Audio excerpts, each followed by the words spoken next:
Il y a 5 ans, le 11 mars 2020, le directeur général de l'Organisation mondiale de la santé qualifiait le niveau de propagation du Covid-19 de pandémie.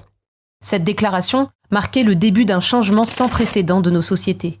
Confinement, restrictions de déplacement, hôpitaux engorgés, des millions de victimes et une accélération de la circulation de fake news. Retour sur quelques fausses informations devenues virales il y a 5 ans. La pandémie de Covid-19 est intentionnelle. L'idée que l'origine de la pandémie était le fruit d'un complot a été l'une des premières fausses informations largement répandues. Il s'agit d'une arme biologique de la CIA pour mettre à mal l'économie chinoise. C'est le régime chinois qui veut diminuer sa population.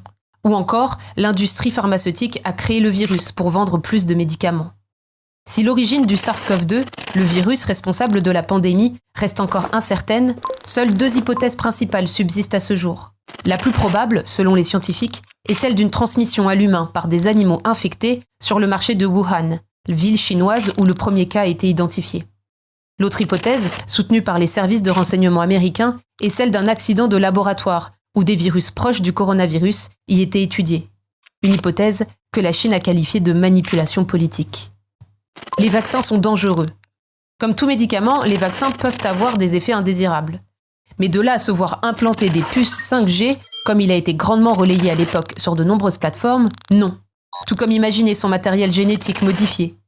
Cette fake news visait les vaccins à ARN messager, commercialisés par les groupes pharmaceutiques Pfizer-BioNTech et Moderna, mais qui a depuis été déconstruite.